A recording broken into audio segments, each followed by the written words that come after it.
In this episode, eating disorders are the second most deadly disease next to opioid overdoses.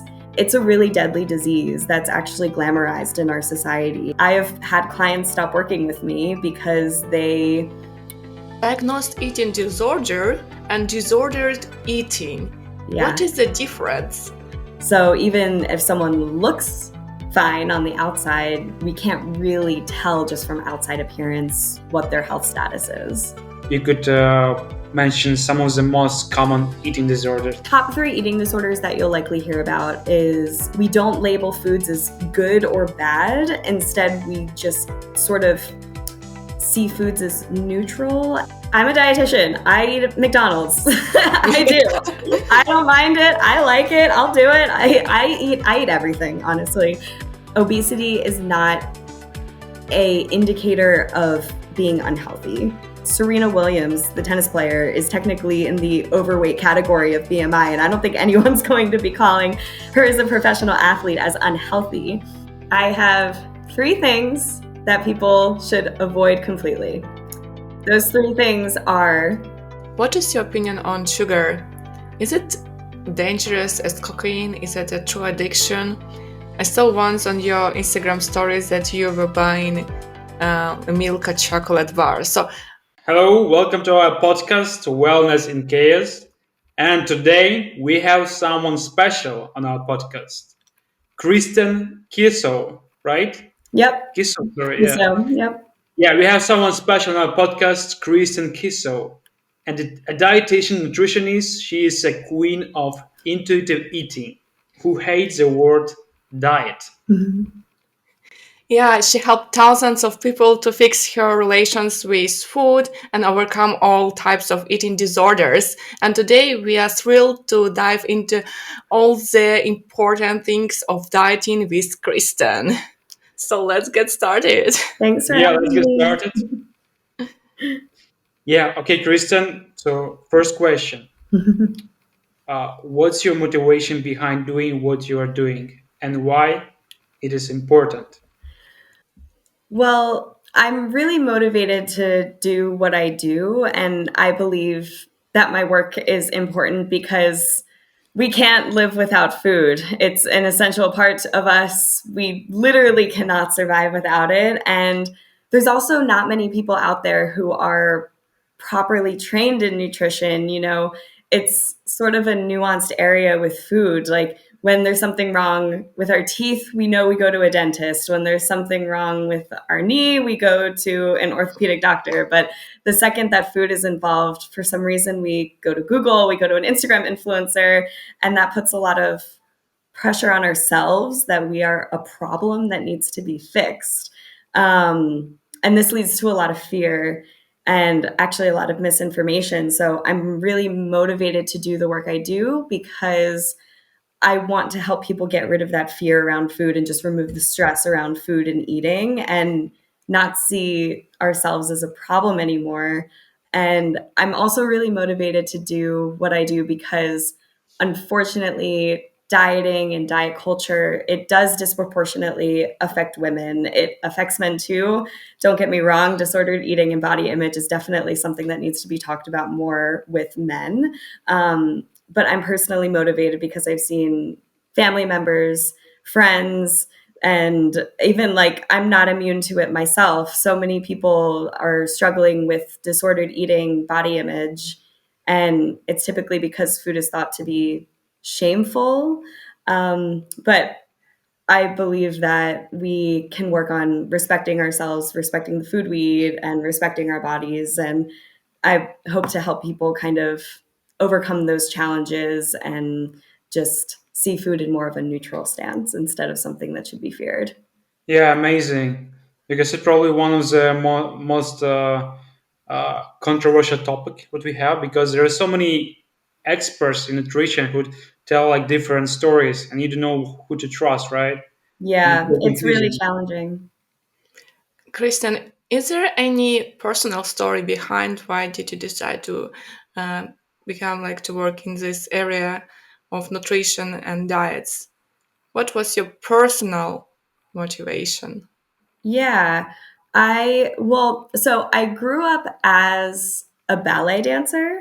So that's sort of there's a lot of there's a lot of assumptions made when you're a ballet dancer. Your body really needs to be perfect, and a lot of ballet dancers have eating disorders. I feel lucky that I never experienced that. I grew up in a very um, positive household related to food, and my parents were never judgmental about what I ate. They really just sort of let me be me, but that didn't always that didn't always protect me from the societal views of how I should look as even a teenager. And I think growing up in the United States, especially, I grew up in kind of a standard American suburban culture. And I'm also a millennial, and I think a lot of millennials in particular are victims of diet culture. And so I just remember growing up and every month hearing about a different diet, and every week seeing, oh, this person's too thin, this person's too fat, just judgment around that. And I've had really close friends suffering with eating disorders, and I wanted to actually be a psychologist who particularly helped eating disorders. But then I started working in my university's psychology center and realized I didn't want to be a therapist anymore. But I still wanted to work in the field of eating disorders and nutrition. And being a dietitian just seemed like the best fit. And I think that's just seeing the impact of diet culture, seeing the impact of nutrition and how it can negatively impact people. That was a real personal motivator for me. Mhm. Thank you so much. And you call yourself as an anti-diet dietitian, right? Yeah. Is that the reason why you call yourself in such a way? Yeah, I call myself an anti-diet dietitian because diets don't work. If diets worked, there wouldn't be a new groundbreaking diet every year. If diets worked, the diet industry wouldn't be profitable. And I really believe that at the core of diets, they are restrictive and they're not sustainable for the average person. For most people, going on a diet can give sort of that short term satisfaction. It can provide short term weight loss typically. But for most diets and for most people, of course, don't want to completely generalize because there's always exceptions. But for most people, diets don't create manageable, sustainable habits that can leave room for long term growth and like mentally and feeling good in your own body. And they also don't really give room for flexibility. So Mhm. I prefer to give my clients freedom with their food choices. I like to remind my clients that we are human, we are not robots. And I think that diets kind of maybe expect us to be robots.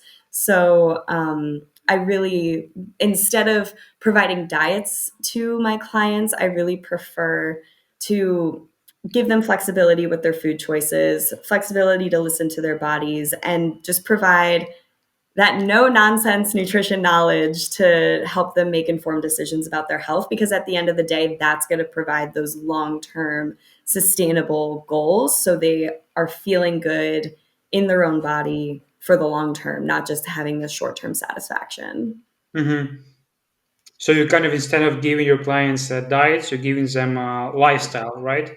Yeah, exactly, exactly. And just kind of helping them discover what works for them. I think taking an individualistic approach is really the best way.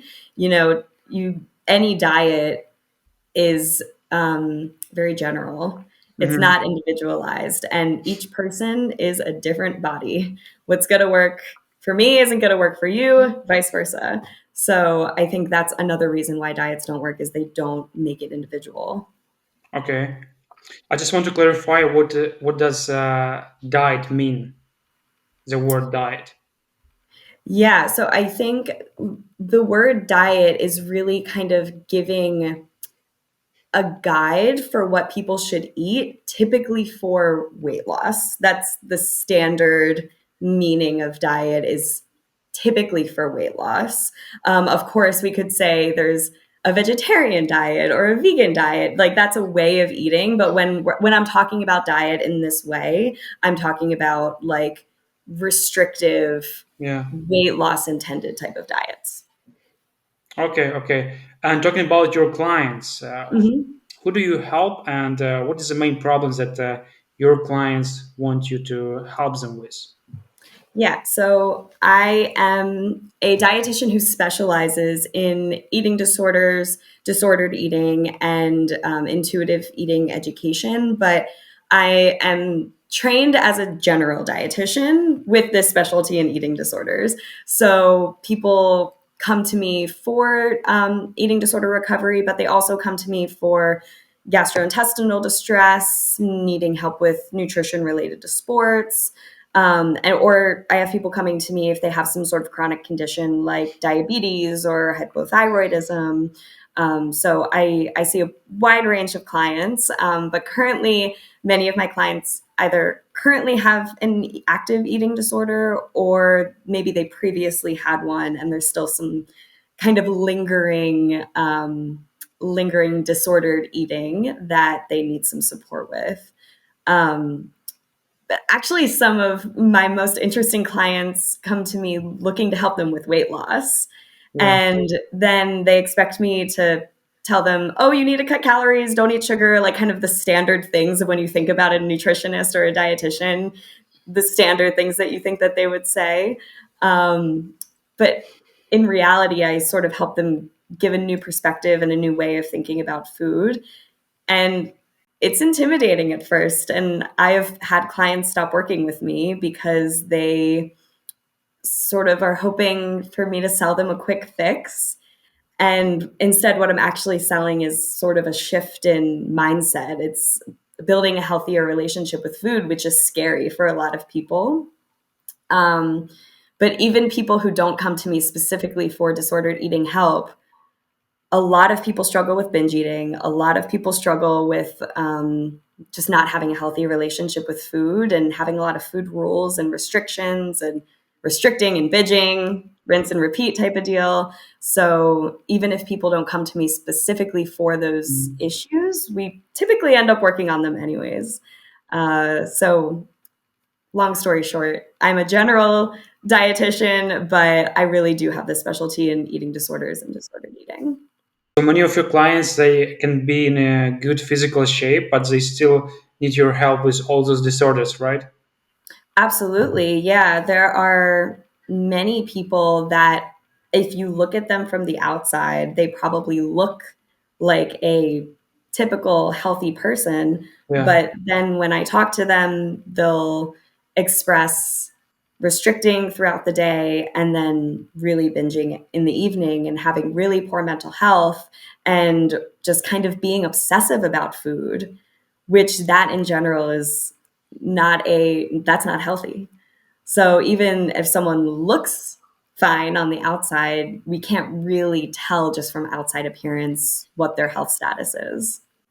It feels like when people are already restricted on their own, they decide, okay, I'm not eating this or that.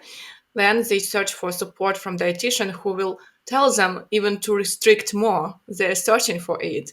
They're searching for more restrictions, for more limitations to suffer more in the result. It's a way of self-harm, I would say, because I was in these shoes for many years, for 8 years with orthorexia, searching for another ways to restrict myself, what to eliminate from my diet not to get acne. So in the result, I was scared to eat apples, like Mhm. just basic stuff. I was scared extremely to eat fruits, not mentioning bread or pasta or other things.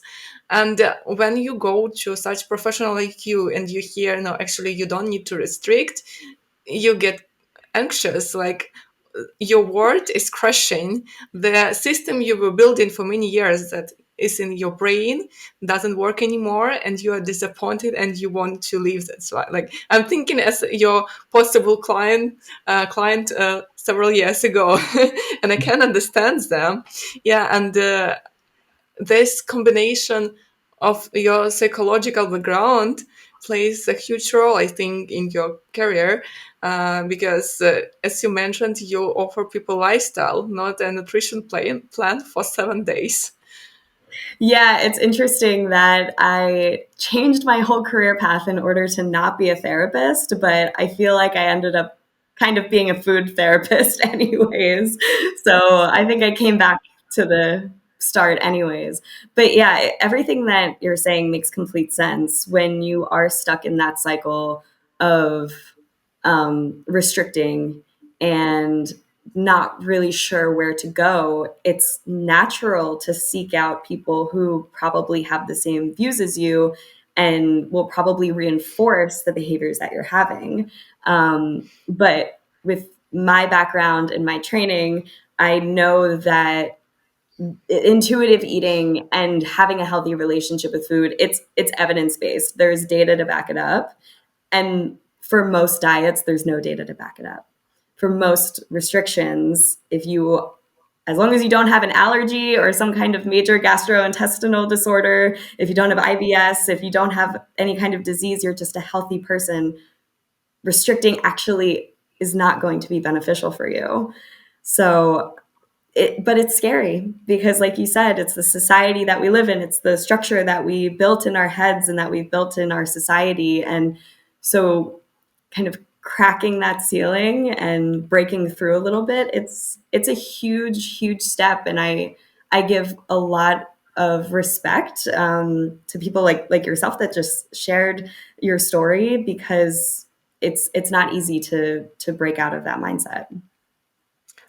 Exactly. And you mentioned many times two words, like two symptoms or diagnoses: diagnosed eating disorder and disordered eating. What Yeah. is the difference between? It's a fine line between those two. So, uh, diagnosed eating disorders are, the standard ones that we know and talk about: anorexia, bulimia, binge eating, types of diagnosed disorders like that. And a diagnosed eating disorder, I would say that it's one that starts to affect you medically. So you get a low heart rate, you have low blood pressure, you're feeling dizzy. People can even go into kidney failure, liver failure, all from these diagnosed eating disorders. But on the other hand, disordered eating is more of the behavior, whereas an eating disorder is the diagnosis. So everyone that has an eating disorder has disordered eating, but not everyone that has disordered eating has a diagnosed eating disorder. So disordered eating, it can be described as just irregular eating patterns, not having that healthy relationship with food, restricting, binge eating. Those are all disordered eating patterns, but not everyone who has those disordered eating patterns has a diagnosed eating disorder. But disordered eating is something that's rampant in our society. And I think a lot more people have it than we actually realize or report on. Hmm. And can someone alone fix disordered eating or this diagnosed eating disorder, or they should ask for a specialist to help them? And what would you recommend for people to? What would you recommend for people who want to start working on these issues? So, of course, it's possible that people can fix their disordered eating or eating disorders on their own. It's nothing's out of the question. And I have seen people who have been successful in treating their eating disorders on their own. But for most people, and especially if those disordered eating patterns start becoming medical issues, which happens for a lot of people, I would absolutely recommend a combination of seeing a dietitian and a therapist. And especially if you're starting to have those medical issues, having a medical doctor on your team as well is really, really important, so they can monitor your vital signs, so they can monitor other medical symptoms to make sure that you're not in a really critical state. You know, eating disorders are the second most deadly disease next to opioid overdoses.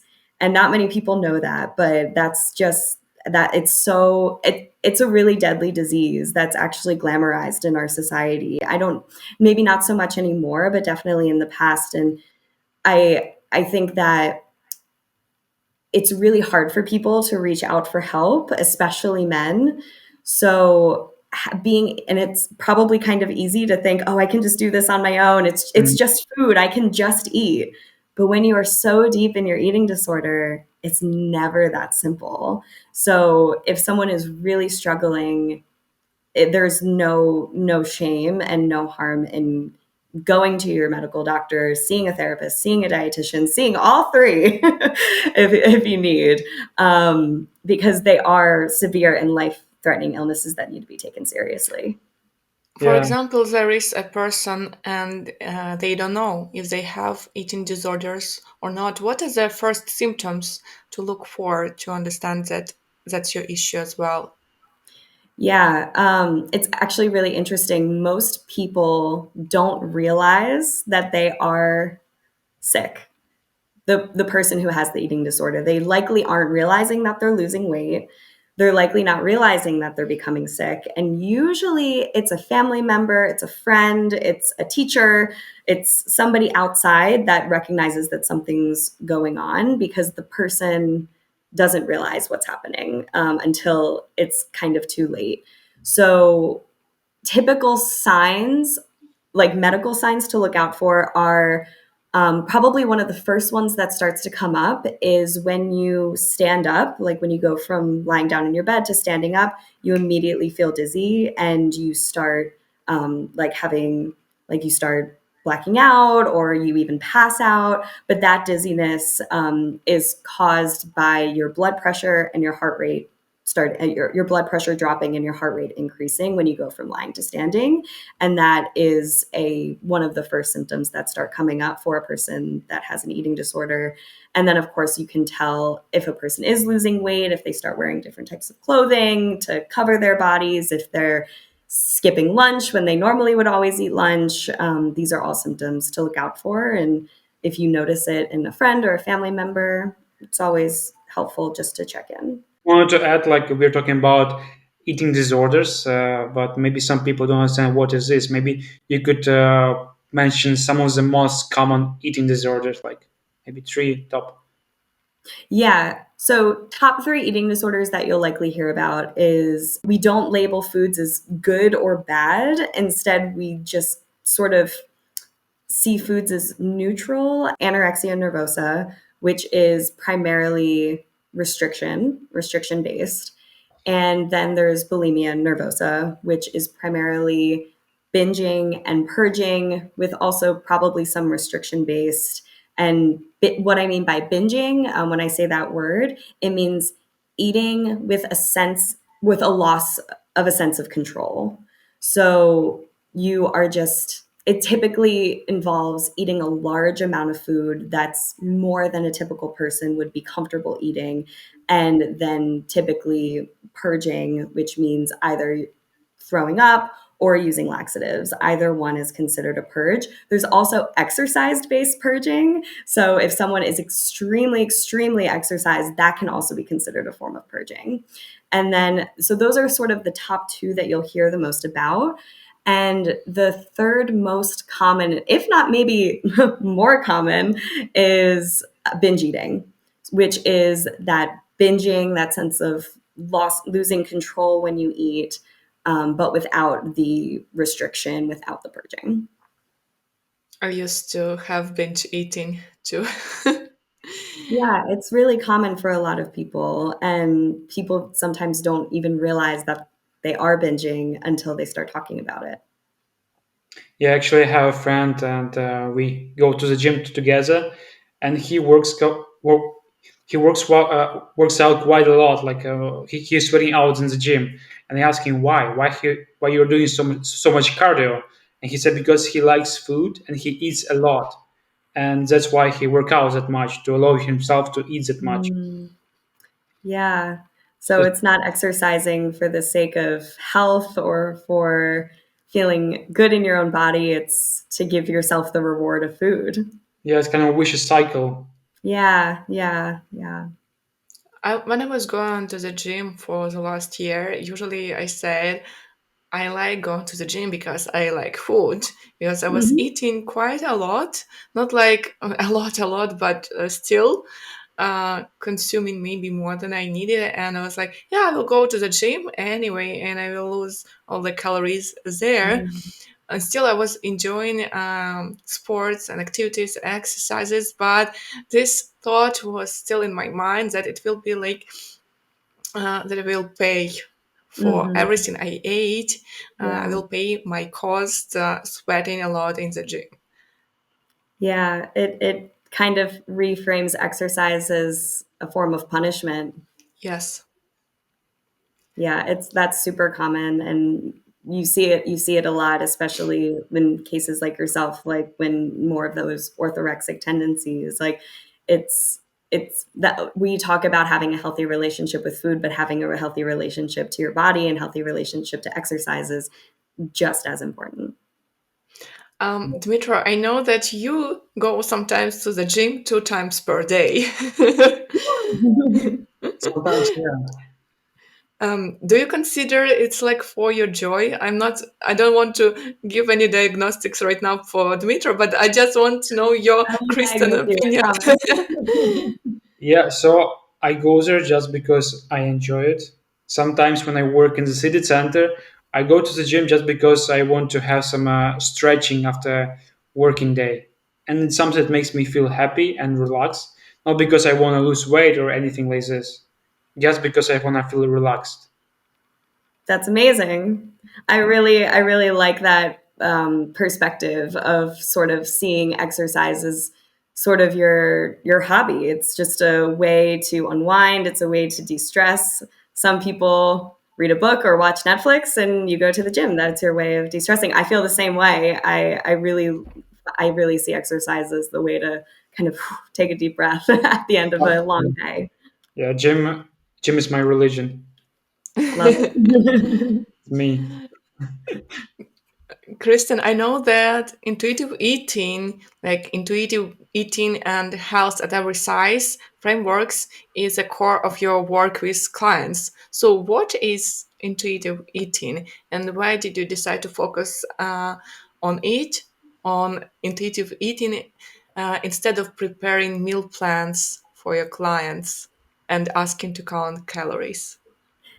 So, intuitive eating, to give a sort of general definition of what it is, intuitive eating is the approach to eating that focuses on the body's response to natural hunger cues, natural fullness cues, satisfaction. And it really aims to create a positive relationship with food as opposed to just pursuing food as a form of weight control, we can say. So also another aspect of intuitive eating is not there's no judgment around foods or no judgment around yourself and your own body. So we create a mentality that all foods can fit into a well-balanced diet, so there's no superiority or judgment with certain types of food. And I really decided to focus on this area of nutrition because intuitive eating is evidence based. There is a lot of data and science and research studies that show that this method of eating can create a positive relationship with food and even lower symptoms of depression. It can lower issues with body image and really just reduce that anxiety that we have around food, which can also then in turn reduce those disordered eating behaviors. And that's not quite to say that intuitive eating means you never think about food at all, because Yeah.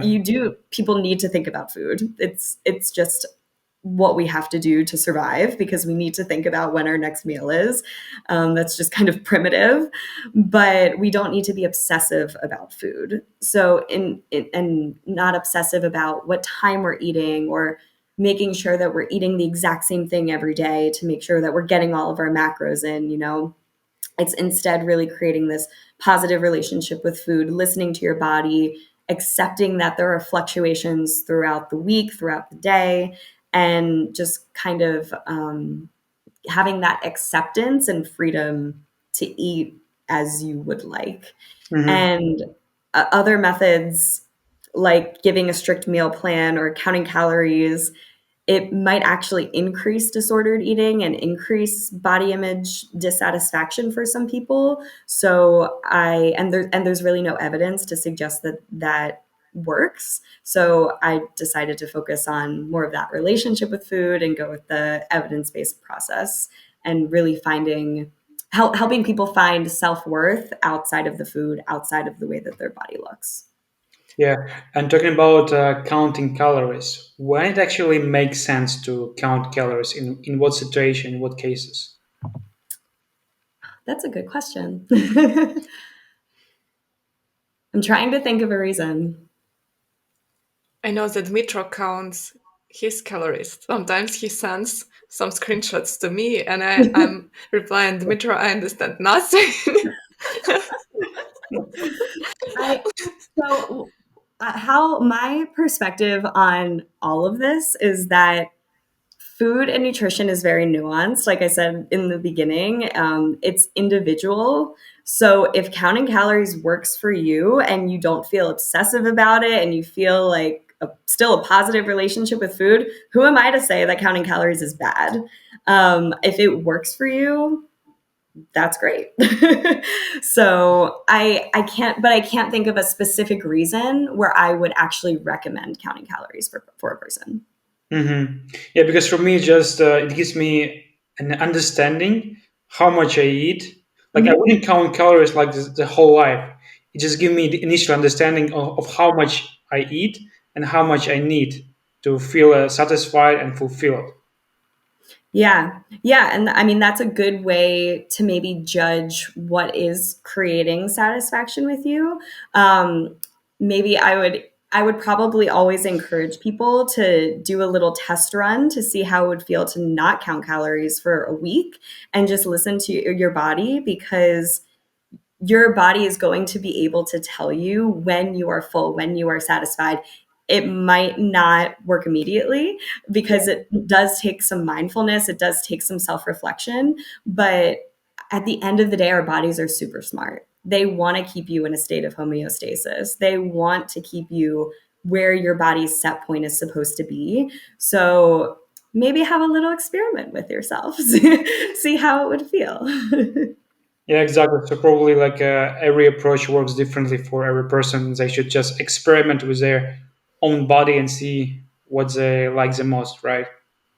Yeah, absolutely. I'm not one to judge. I think that what works for some people isn't going to work for others. What my concern always is when people start getting into that obsession, and when it starts taking up a lot of brain space, because a lot of the clients that I see, they're just thinking about food all the time. It's affecting their work, it's affecting their relationships, it's affecting their mental health. And when that starts to happen, that's when we start going into that obsessive area, and probably something that we're doing isn't working. Okay, talking about intuitive eating, I know some individuals may misinterpret it as a license to eat wherever they need, uh, like wherever they want, and not considering nutritional needs. And it may also lead to lack of weight stability, and it's going to be hard to implement it. Like, what would you recommend for people who actually want to succeed in intuitive eating? Yeah. So to respond to the first part of the question about people misinterpreting intuitive eating as a license to eat whatever they want, I if there is anybody who thinks that, then I would strongly encourage them to actually review and read the steps of intuitive eating, because the last step of intuitive eating is called honoring your health. That's the name of that step. And in this step, you consider the actual nutritional value of food. not in a judgmental way, but in a way that recognizes the real reason why we eat, which at the end of the day, it is to nourish our body. So intuitive eating actually does consider nutritional needs. The struggle with why people fail to succeed with intuitive eating, it's because they don't embrace and follow the steps before that. So before we talk about nutritional value, before we even talk about how much protein you need in a day, for example, you really need to work on that relationship that you have with food, because that's going to be your core. And then we add the nutritional value on top.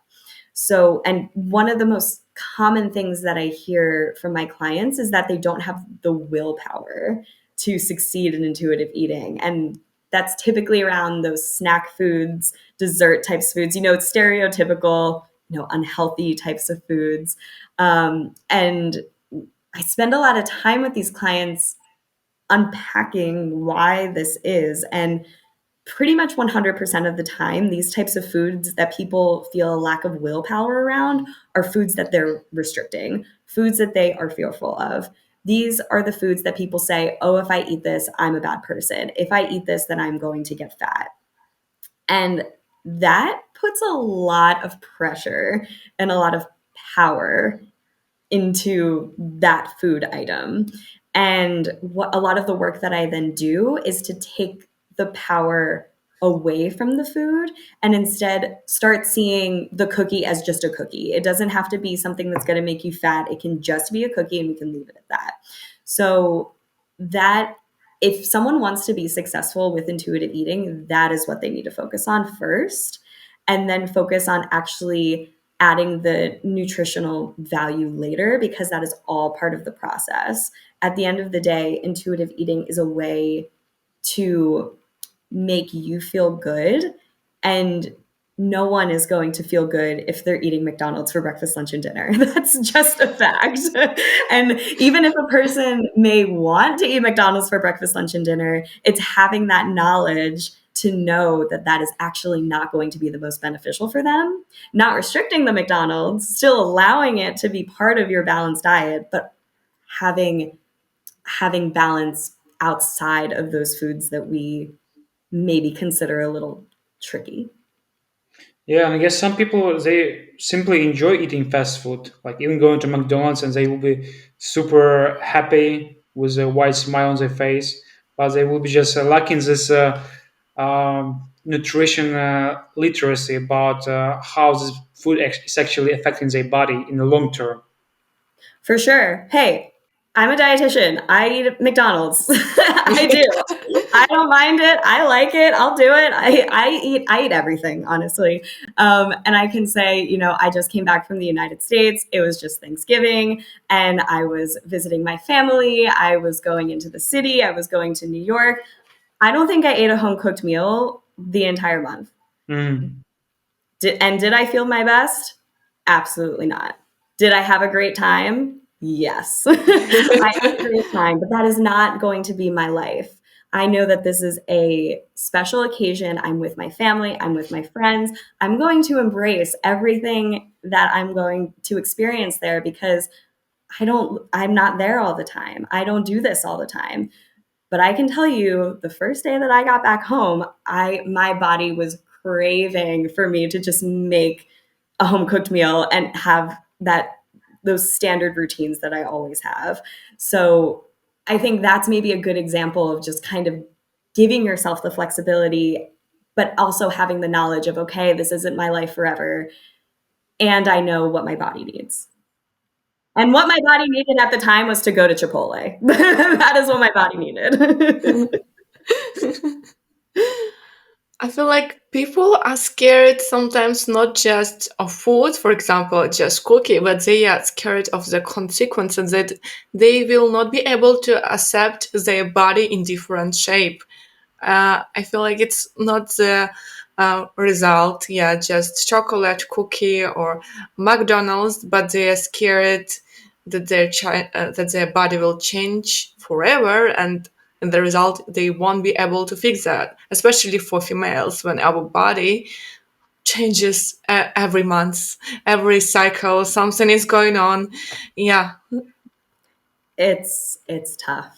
It's tough. And this is sort of, so there, one thing that I work with my clients on is, especially my eating disorder clients who do need to gain weight in order to be medically stable again. So many of them are so nervous about the way that their body might look when they're healthy again. Or even for people who don't have a diagnosed eating disorder, people are worried about what their body is going to look like if they actually start giving themselves the allowance to eat what they want to eat. It's really scary because I can't tell them what they're going to look like. They don't know what they're going to look like. No one can. We can't predict the future. But what we do know is that not having an obsession with food is going to be, in the long run, better for their mental health. So I would really encourage people to consider sort of at what are you sacrificing in order to maybe have this perfect body, or what are you sacrificing in order to have a scale tell you an arbitrary number that actually doesn't mean anything.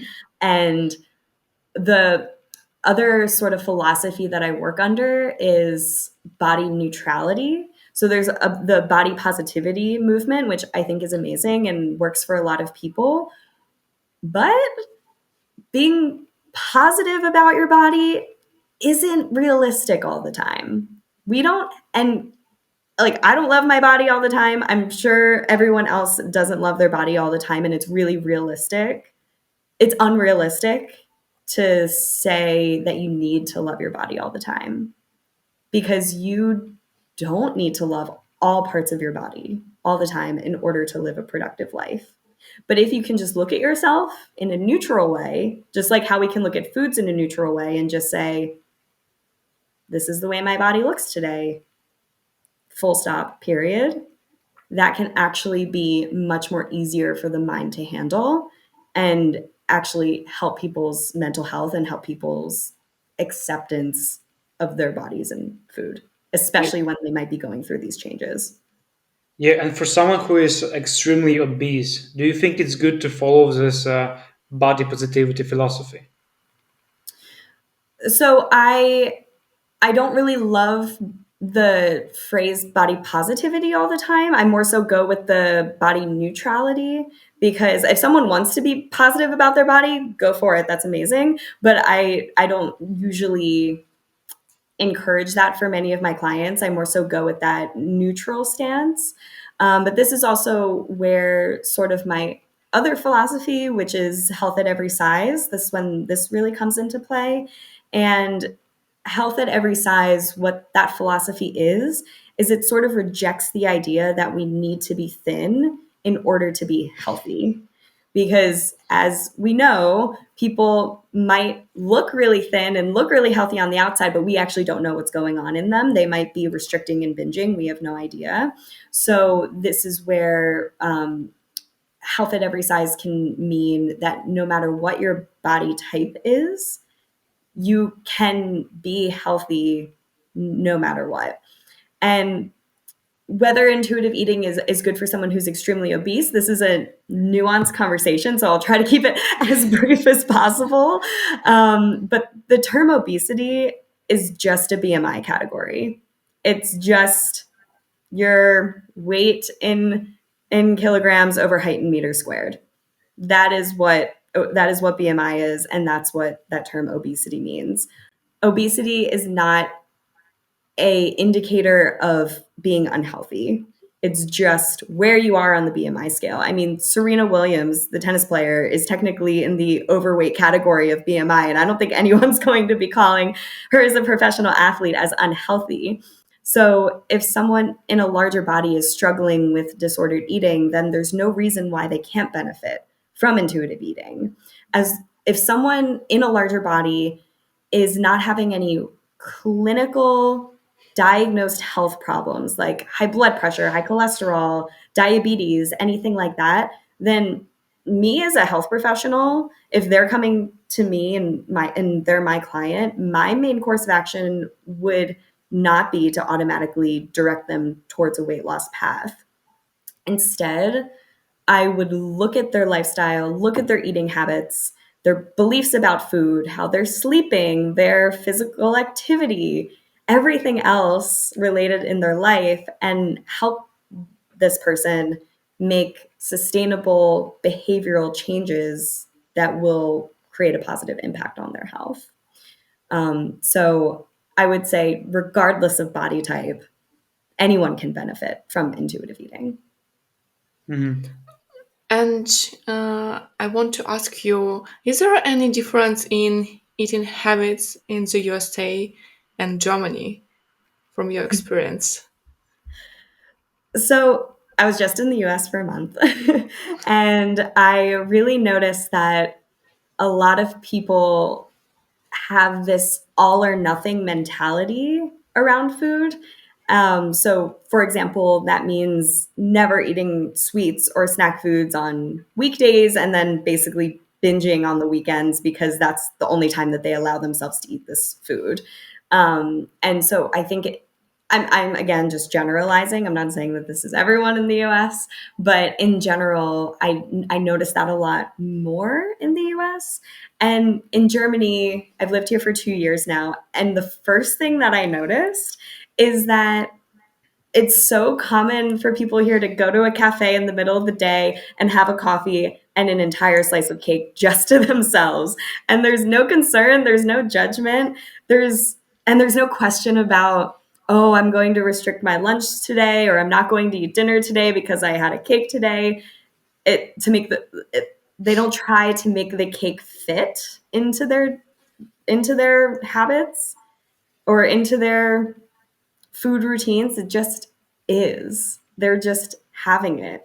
And I think that would be a little groundbreaking in the US. People don't really do that.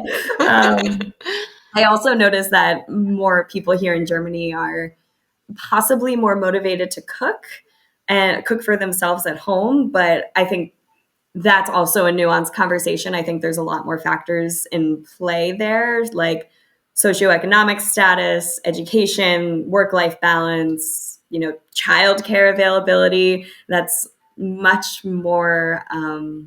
It's much more accessible here in Germany than in the U.S. So I don't think it's always just a black and white matter of people in Germany are healthier than the U.S. I think it's a larger conversation than that. Yeah, it's about economical situation, social situation. It's so Yeah. different. Yeah. Yeah. It feels like Germany gives somehow like this stability and safety in some matters. Yeah. Yeah, Germany really does provide a lot of safety, a lot of security, and um, it's not always, we don't always think that giving access to childcare for free will affect people's health, but it might, because it might give people more time. It might give people more freedom to go to the grocery store more frequently or make a home cooked meal for themselves. There's always a larger conversation to have around nutrition than just this place is good, this place is bad. Mm-hmm. Exactly. Exactly. Yeah. Kristen, do you think people in Europe are more active than in US? I do think so. And again, larger conversation too, because when I was just in the US for a month, so where my parents live in a very traditional suburb outside of Philadelphia, and we drive everywhere. Not because we want to, but because we have to. Like the my grocery store near my parents is probably only a kilometer away, but we have to drive there because there aren't any sidewalks. It would be unsafe if I walked to the grocery store. And that's just the way of life. You have to drive everywhere. So whereas living in Europe, and I mean I live in a city now. I live in Hamburg, so it's a very walkable city. We walk everywhere here. People are riding their bikes. If someone was riding a bike where I grew up, we would think that they're crazy because it's not safe. There's no places to ride a bike. So I would say, in general, because of the way of living, the lifestyle is just more active in Europe. And I can't speak to other countries because I've only lived in Germany, but at least in Germany, I do notice a more active lifestyle in that way. So you enjoy the lifestyle you have in Hamburg more than you had in US, right? I think I do. I think I do. I did live in the city of Philadelphia for 10 years before moving to Germany. So I did walk a lot there. But I think it's still, I still had to take my car a lot of places. I had to own a car, even though I was living in the city, whereas now I have lived in Hamburg for 2 years and I've never needed a car. Yeah. According to Grant View Research, the global nutritional supplements market size was estimated $381.5 billion last year in 2022 and was expected to grow of 6.3% compared to the previous year. Kristen, in your opinion, how does it affect overall well-being system? And once you said food first, supplements later, could you expand a little bit more on this topic?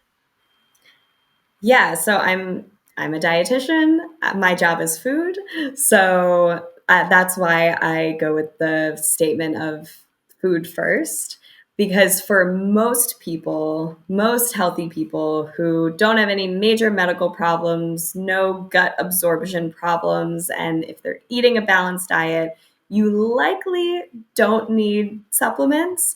But of course, supplements can do amazing things for people. I mean, we live in Hamburg and it's getting dark really early. So I would probably recommend for people to take a vitamin D supplement if they're not getting vitamin D in their diet, or if maybe they haven't been spending too much time in the sun. So supplements can be really helpful. And if you are vegan, for example, you absolutely need a B12 supplement. So I think sometimes food supplements can try to sell a quick fix for people, but if for most people, you are going to be able to get the majority of your nutrition just through food alone. So besides vitamin D3, if you need it, you don't need much of supplements. If you have just you're a healthy person and have usual healthy diet, right? Yeah. I think for most people, you likely don't need a supplement. I mean, of course, if you are a woman who is vegetarian and you are getting your period, you probably need an iron supplement because that's iron deficiency is really common in women, especially if you're not eating some kind of meat protein and you're getting your period. So there are certain supplements that are really good for you. Like if you are I'm, I'm trying to give other examples.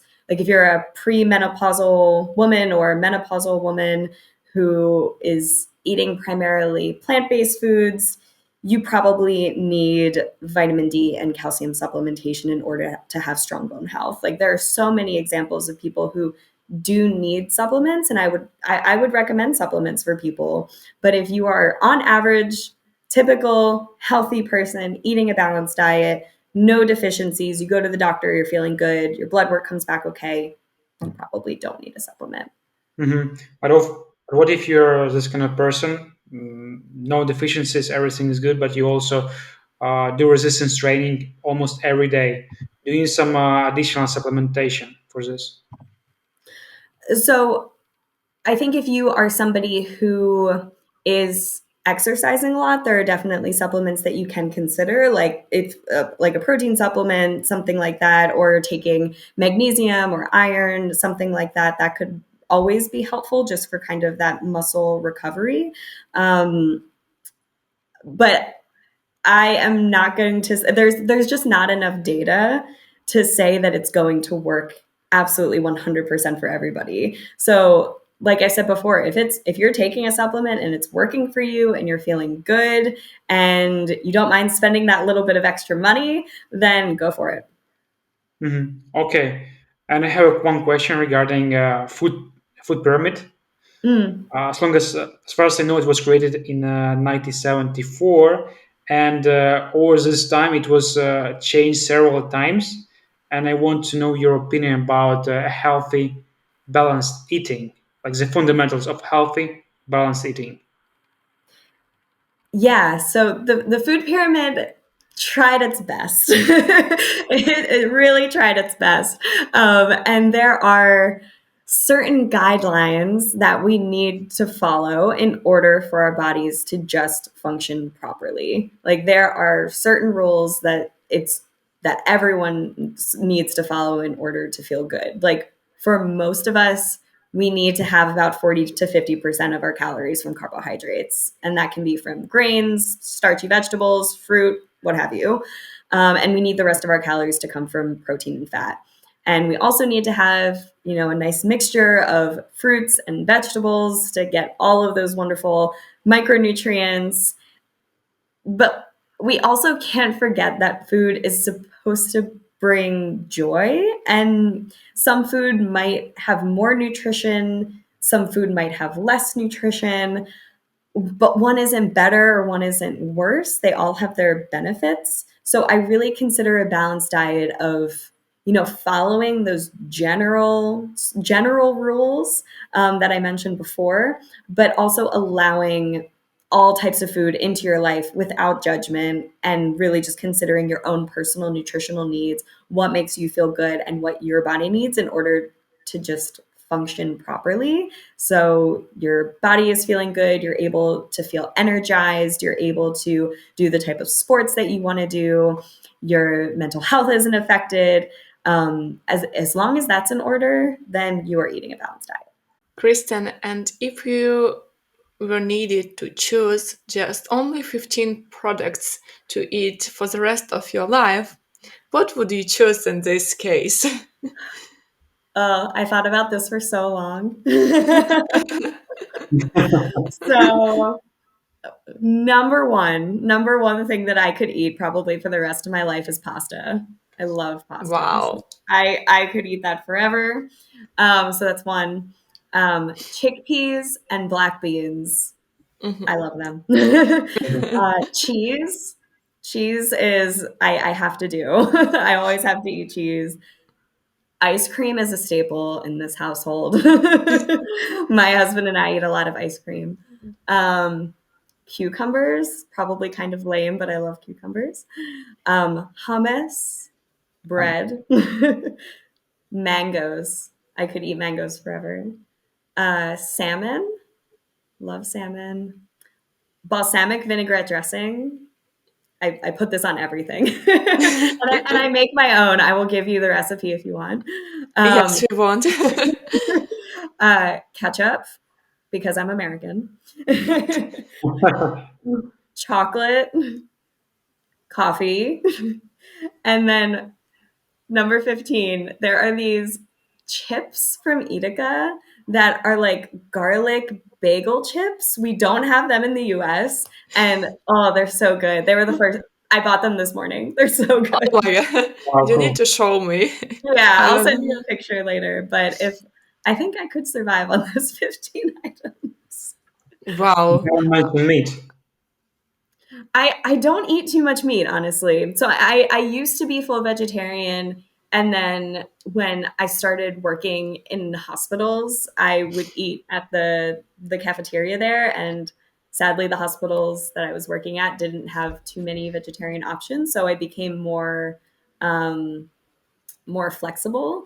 So I do eat meat. I don't eat a lot of meat at home. I don't cook a lot of meat. That's just kind of personal preference. But when I go out to dinner and something looks good on the menu that has meat, I'll definitely eat that. But in general, we eat relatively more plant based at home. Cool, cool. I really love your list that it's not made from perfect products, like perfect in terms of diet and nutrition. Even before our current call, I shared in stories that we are going to have a call with anti-diet dietitian. And my friend replied, wow, really, anti-diet? Is it possible? And this list is awesome. I think people would try to show themselves, some of them from perfect side. I'm interested a lot in nutrition, Dmitry, as well. I think in our cases, we would try to make our list as perfect as possible. Dmitry, maybe I'm wrong about you, but in my case, yeah, like avocado, salmon, whole grain bread, and no some green tea, no coffee, like perfect. But your list, it has so much freedom, to be honest. Yeah, yeah. I mean, I I think that I do eat a relatively balanced diet, but that's balanced for me. And what works for me isn't going to work for somebody else. And I'm sorry, if I don't have ice cream, if I don't have chocolate, my mental health is going to suffer because it brings me joy. It makes me happy. I love at the end of the day, my husband and I, we sit down together, we eat some ice cream together, we talk about our day. That is healthy to me. That is balance. And that brings me joy. And so I, and that's what I want to help provide to people because it's a real shame to only see food as something that's As fuel. weird. Food is fuel, but it can also bring joy. It doesn't have to just be black or white. It doesn't have to be good or bad. You need to have some of that joy in your life. Yeah, it can be like physical as well as emotional fuel. Mm-hmm. Yeah, absolutely. Yeah. And are there any foods that you would recommend to avoid completely? I have three things that people should avoid completely. Those three things are foods you're allergic to, foods that are spoiled and will make you sick, and foods that you just don't like. Those are the only three things that you shouldn't eat. Everything else is allowed. Yeah, actually, I expected some more specific answer, but it's okay. Yeah, yeah, because I am not I consider myself a food expert, but I am not going to be the one to tell you what you should and should not eat because I don't have that answer. Only we can find that answer together through talking together, but I'm never going to say you shouldn't eat a certain type of food because all foods in a balanced diet can fit into somebody's life. Yeah, cool, cool. And what are physical and emotional hunger? And how can someone tell them apart? It can be tricky. It can be tricky to tell them apart. But are physical hunger is what changes in your body when you know that you need to eat. And this is kind of more easy to recognize for some people, but it can be more challenging for others. So for me personally, I know that I need to eat because I can physically feel my stomach growling. Sometimes I can hear it even.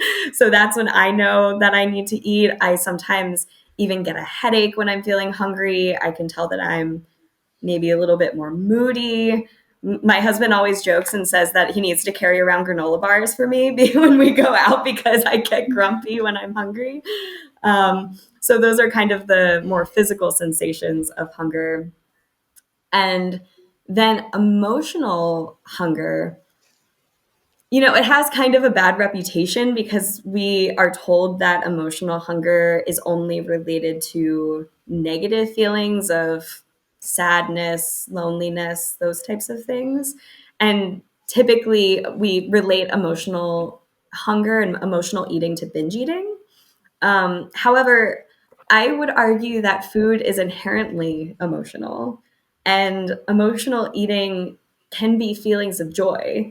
Like when you go home and your mom makes her famous pie or whatever it is, you are going to have that piece of pie because it sparks an emotion in you. It's probably going to spark joy or nostalgia or whatever the case may be. That's also emotional eating. Now, if there's somebody who is talking to me about emotional eating, but it's more of a coping skill around negative emotions. So they're kind of coping with their emotions with food until they're feeling sick and they're uncomfortably full, then that's not actually emotional eating. That's not following their hunger and fullness cues, and instead that's an unhealthy coping mechanism that should be addressed with a therapist or a dietitian, preferably both.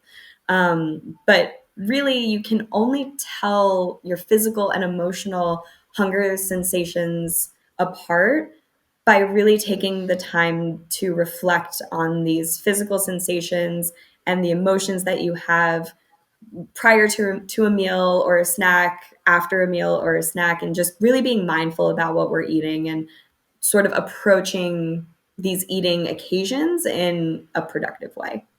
Mm-hmm. Yeah, actually, I used to have this emotional hunger at my previous job. Sometimes I felt quite stressful, and like whenever I felt stressful, I wanted to eat something. So Mm-hmm. I would go to my kitchen, grab something, maybe something healthy as well, like maybe carrot, but it still was just based on my stressful impulse. Yeah, and that's super common for a lot of people is sort of going to the refrigerator, going to the snack cabinet when we're feeling stressed. And is, I mean, it's okay that that happens. You don't have to kind of put judgment on it. I think the problems start to occur when it becomes a frequent coping mechanism where it starts to actually affect your health. Yeah. And regarding snacking, as we started already this topic, what is your opinion on this? Because some nutrition experts say, no, you need to have fasting, like short-term fasting, like and eat each 4 hours. Some of them even recommend eat 1-2 times per day. Some of them say no, it's okay to snack, and you can have uh, three normal meals: breakfast, lunch, dinner, and plus two snacks. Whom to believe in this case? The person you should believe is yourself and how you're feeling. Um, I I think that snacking can be a great thing to incorporate into people's lives. Many of my clients I recommend snacks for because they're probably not eating enough during their meals. One common occurrence that I see is that people are eating a super small breakfast in the morning. And that's because they're busy. They're getting up, they're getting ready to go to work, they're taking the kids to school, maybe they're finding time to go to the gym. Mornings are hectic, they're busy, and and some of my clients say I'm eating at 8 a.m. and then I'm starving by 9:30. And a lot of people feel a lot of guilt about being hungry and wanting to have a snack because diet culture says that snacking is always unhealthy. But that's not really intuitive if we're ignoring that hunger signal, because what's going to happen if you restrict yourself until lunch? You're going to feel even more hungry and you're probably going to eat even more until probably past your comfortable fullness because you didn't give yourself that allowance to eat earlier in the day. Hmm. So, snacking isn't inherently bad. It's really just your body's way of saying, like, hey, I'm hungry. You haven't fed me enough. I need more energy. So, I would never not recommend snacking. Actually, a lot of the work that I do with my clients when we're talking about snacks is kind of giving guidance to my clients about what a balanced snack looks like. So if we go sort of with a standard example of when someone gets hungry and wants to have a snack, they go into the snack cabinet and they'll eat maybe an entire bag of chips and they end up feeling kind of crappy afterwards. I'm not going to say that they are not allowed to eat chips, but what if instead we found a new way to incorporate chips into a balanced snack? Like not having the entire bag of chips, but having some chips and pairing it with a protein, fat, a fiber, something like that, like some chips and a handful of nuts, or some chips and an apple with peanut butter.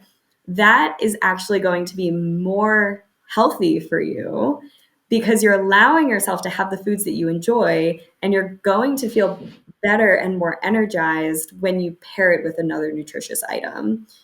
So I love snacking. I'm a snacker myself, but it's always just it's good to reflect on sort of what you're eating, how you're feeling, and making sure it's a balanced snack in general.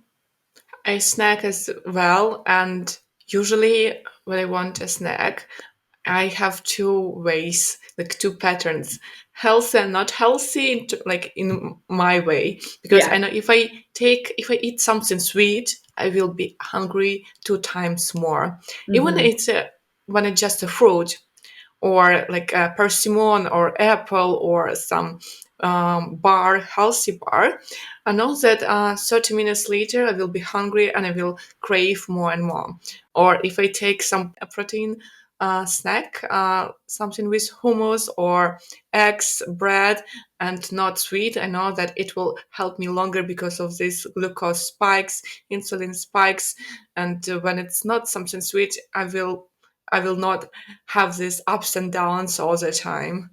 Yeah, yeah, and that's something that's where a lot of that guidance comes into play of if you're just having straight carbs to the system, it might give short-term satisfaction, but you're going to feel hungry afterwards. So having some carbs with paired with a protein, fat, or fiber, it's going to help minimize that glucose spike. It's just going to help you keep you energized and keep you full for longer. Yeah, it's actually what I was trying to do. Like whenever I wanted to have some snack, something sweet or carb based, starchy, I would eat something with fiber first, like Mhm. vegetables or something like this. 'Cause, Yeah. yeah, after reading this book, Glucose Revolution, I was Hmm. quite inspired and just wanted to see if it works for me. So I can say that it works. Yeah. That's great. That's great. Yeah. Also, a question. Sometimes I like to buy ice cream uh, covered with chocolate, and I would eat only chocolate cover, and the rest I would throw away. Do you think I am a sick person? No, I would never say that, but it's like, bring the ice cream over to my place. I'll take the rest of it. I'm more so sad for the ice cream. No, I I mean this mean, way. Do you think I have some disorders, like when eating only cover, chocolate cover, but throwing the rest away? wow. Huh. Yeah, yeah. That's interesting. That's interesting. I don't have an answer for you there. I gave my answer to Dmitry when he shared that he needs to get a girlfriend who can eat this rest of ice cream, Yes, who doesn't eat yes. chocolate but only the rest, this middle part. That's my solution. I Well, think that's a anyway, great solution. It's kind of like the olive theory from How I Met Your Mother. Like the one half of the relationship doesn't like olives, the other half of the relationship likes the olives. It only works that way. yeah, and I have like another case, like in Lithuania, there is some traditional food. Uh, it's pastry, and usually it's like a small wrap of dough, and inside there is some filling of vegetables, some maybe cheese with spinach, and on the top there is like a corner, and it's really crispy. And what I would do, I would buy them, like a few of them, like let's say five, maybe, yeah, even five. I would eat the top corner that is crispy, and I would eat filling, and the rest I would just throw away. Oh my gosh.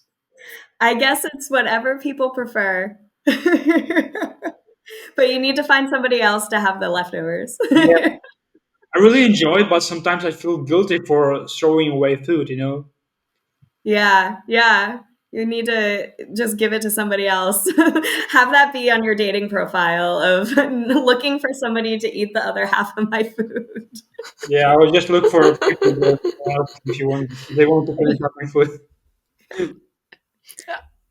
For me, it seems like actually a very healthy way to deal with food, because I used to suffer um, from the things that I was afraid to throw my food to the bin, and I needed to finish everything. it was such a cultural trauma for me because my grandparents, they were born in war times, and they used to eat till the end what they have. Then I spent all my childhood with my grandparents, and I needed to eat everything what I had on my plate. And of course, it continued for many, many years when I was so full already, but I was scared to throw my food to the bin and didn't want to eat, even though I didn't want to eat more. And this approach, when you think about yourself more than about food, for me, sounds super healthy. Yeah, yeah. I mean, both like not eating enough and then overstuffing yourself when, especially, and sort of having that, especially like you said, kind of cultural and sort of generational um, relationship with food of you have to finish everything on your plate. Like I Yeah, know even that was a case for me. I remember sitting at my parents' table and them not letting me leave until I ate one more bite of green beans or something. Like I was probably just being a picky eater because I used to be a very picky eater, but going past your limits of fullness, that's also not very healthy. So it's sort of, it's always nuanced. So, yeah, Dmitry, you're healthy. yeah. I know it's. I really enjoy it because I get the best part of this food. But sometimes you just realize that some people are actually craving for foods and they need food because of lack of resources. But yeah, that's what I'm doing. Yeah. Okay, Kristen, alcohol. What is your take on this? Some people say it's healthy to have a glass of wine with meal, and it's totally fine. Like Dr. Daniel Amen or other people like Dr. Tim Spector, they have a different opinion because Dr. Tim Spector, he says that it's okay to have like red wine sometimes once in a while, but Dr. Daniel Amen, he says that even a bit of alcohol sometimes it damages your brain cells. So I don't know who to believe. What should I do? What should we do? Please help. If I had the absolute correct answer for this, I would be sharing my yacht and billions with you. But I would say in general there are definitely more negatives to alcohol than there are positives. As with anything, I'm going to go back to how it's your relationship with them. I really don't think that there's enough data right now to say that alcohol is good for your gut health. I mean, of course, there's some data, like you said with Tim Spector, that says that having one glass of wine can be positive for your gut health. Whether one glass of wine can be damaging to your brain cells, I'm really not sure. The data is just so complex, and it's really hard to really pin down a black or white answer with this. Um, but in general, it's about your relationship with the item. So if someone is, you know, occasionally socially enjoying a glass of wine or beer with friends, um, who am I to say that it's actually unhealthy? Because spending that time with friends, it's social, that's also good for your health. But of course, if someone's coping with their emotions with alcohol, binging on alcohol, or not having alcohol in moderation, and you're getting more calories from alcohol than you're getting from food, then it's not nutritious for you and it's not going to be good for you, and it's going to be causing more harm than good. So, as with anything, it all goes back to your relationship with it. Yeah, so one beer a week on the weekend, Friday evening, it's okay. It's okay. Yeah. One beer. You don't have Okay, to stress. No, okay, one beer is okay. Dmitry, you don't drink at all, as I remember, I right? drink. I still meet people sometimes in the bar, and they keep their usual stuff they drink, but I just there to talk with them, so I don't drink. yeah, and I like some people don't drink and are good with it, and some people do drink socially and they have a good healthy relationship with it. So as long as whatever works for you and whatever you find is most beneficial for your health and your lifestyle, that's what works. Yeah, exactly. Kristen, and one of the last questions. What is your opinion on sugar? Is it dangerous as cocaine? Is it a true addiction? I saw once on your Instagram stories that you were buying a Milka chocolate bar. So you are really okay with sugar or not? Yeah, I love this question. So it's so with the sugar cocaine studies, I think it's probably pretty well known that there are these studies that have been done with rats where they were given the option of either having sugar water or cocaine water, and the rats consistently kept coming back to the sugar water. So the assumption is made there that sugar is more addictive than cocaine, because why would the rats keep going to the sugar and not the cocaine if sugar wasn't addictive? What isn't talked about enough, though, is that these rats weren't fed anything else during the study. So these rats were just trying to survive. And they keep going back to the sugar because that's actually providing some nutrition for them to survive. Sugar is a carbohydrate, it's going to help keep, like, sustain them, whereas the cocaine has zero nutritional value. And these, I read an article once that these studies also found that rats only had this addictive like behavior when it was restricted for the rats to only have sugar for 2 hours a day. So that's when it became really addictive. But if you allowed the sugar, or if you allowed the rats to have sugar whenever they wanted it, the addiction like behavior stopped. And I found this to be so interesting because it's so similar to what I talk about with my clients, which is that the more we restrict ourselves from the foods that we enjoy and want to eat, the more obsessed and addictive we become to them. So, yeah, I'm going to buy a Milka chocolate bar because if I don't buy it, I am going to not stop thinking about it. And typically, for me personally, I'm not saying that what I do is better or worse, but I could buy a Milka chocolate bar and it'll sit in my fridge for 2 weeks because Really? I'll just have like one piece, and that's fine because I know that I can come back to it at any time. I know that that's just sort of how I have formed my relationship around food, is that I can take it when it feels good. I have that little satisfaction, I have that joy. I'll put it back and I'll come back to it. Maybe I'll go back to it later in the day. Maybe I'll go back to it in an hour. Maybe I'll go back to it in 2 days. Maybe it'll sit there for a week. Kristen, But there's inherently nothing wrong with sugar. I have my personal story and question to you.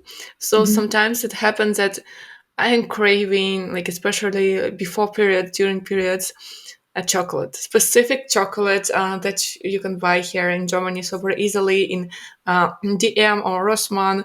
It's kind of healthy chocolate because it's made from coconut milk and coconut sugar, so it doesn't give you extreme sugar spikes, glucose spikes. But I love it's sweet. I love this chocolate so much that I eat the whole bar, full package of it, like in 1 hour, for example, or in 2 hours. And I don't know what to do with it because it feels like addiction in this case. Mm. If I'm not finishing it, I'm sad and I will sleep still, but still like with some troubles thinking about this chocolate that I didn't finish. Mm.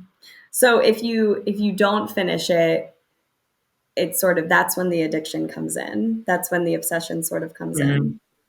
Yeah. Yeah. So I would really sort of encourage you to reflect on that and think if you are actually like, are you only having this chocolate bar because you know your period's coming up, you're getting these cravings, but what would happen if you gave yourself the allowance to have that chocolate bar when you didn't have your period, when it wasn't a time that you typically do, when you say, oh, I'm getting my period, so that means that I can have it. It almost sounds like maybe you're giving yourself excuses of why you're eating the chocolate bar, which then sort of creates this all or nothing response of, I have my period, I'm having these cravings. This is the time I'm allowing myself to have this chocolate bar, so I might as well eat the whole thing. Yeah. But what if after your period, in the middle of your cycle, when you're feeling completely typical Mm-hmm. and you're just, have kind of that sweet tooth, what if you did buy a chocolate bar? And because you know that it's still going to be there for you, maybe you would only be satisfied by having a piece or two. I mean, It I'm not makes gonna lie, sense. I've definitely eaten an entire chocolate bar before. I'm not perfect, nobody's perfect. But I maybe definitely take the time to reflect on your relationship with that chocolate bar and sort of if you maybe are having that all or nothing response related to it. Yeah, now it makes sense because usually when it's PMS or when it's period, usually body is very exhausted, or Mm-hmm. just after work or some activities or just tough period. And usually I buy this chocolate and I'm super exhausted. Mm-hmm. Yeah, and so I eat everything to get this energy. And instead Mm-hmm. of going to sleep, having rest, I eat sugar. I buy this chocolate. So the thing is, it's better just to have this chocolate all the time and to eat small pieces and not to buy it for the worst periods when my energy is super low. Yeah, thank you for this Yeah. tip. And even what I said before with the snacks, because it's like maybe include the chocolate bar in with your lunch. Like have your entire typical lunch and then have a piece of chocolate also on your plate because then you're not putting you're not putting like special powers into the chocolate. You're not saying, "Oh, this is a special thing." It's just part of your lunch. It kind of creates that neutral stance with the food. So then you're not thinking about it as something special, as something that's maybe bad for you or something that's only for this period of time. Just kind of practicing that more neutral stance could possibly be beneficial. Hmm. Thank you. Yeah. What do you think would happen if people make sugar illegal? So I don't think that we could ever make sugar illegal. It's Let's imagine. insane. Let's imagine. And just Imagine. everything. So our so there's so my at the end of the day, sugar is a carbohydrate. So if we made all sugars illegal, then all carbs would be illegal. And I don't know if our human race would be able to survive.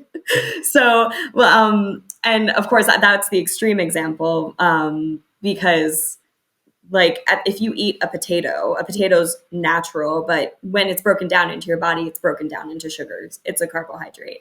If we're Okay, talking more I meant artificial sugars, yeah, I meant illegal added sugar. added sugar. Oh, that would be tough. I'm not sure what I don't know that if all sugar was illegal, I'm sure we would find something else to demonize. I'm sure we would find something else to sort of put on a pedestal, and we would be talking about I don't know. Are avocados more addictive than cocaine? We'd find something else to think about. Okay, cool. There's there are so many things that give us some kind of addiction. Cheese can be addictive too. Yeah, Oh Uh, yeah, oh yeah, always. Exercise can be addictive. Eating can be addictive. Alcohol can be addictive. It's anything. yeah. Okay, Tristan, one last question. What message would you like to convey to our listeners who want to have a more healthier and want to stress out less about food? So, what I would love to convey to your listeners is that it doesn't matter what goals you may have for your health or what medical conditions you may have. At the end of the day, your relationship with food is always going to be the most important thing and what's going to make the biggest impact on your life. This shift in mentality puts the pressure in their hands. It puts the power in their hands because they are now in control of what they're eating. Instead of saying, society's in control of what I eat, diet culture, whoever, instead of them being in control of you, you have the power to make informed decisions about your health. Because typically we're told, oh, if I cut out carbs, or if I try this new weight loss shake, or if I go to this Pilates class, then I will lose weight and then I will be healthy. So instead of putting the emphasis on those outside factors, it's really important to actually look at yourself, look at how your body is responding in certain scenarios.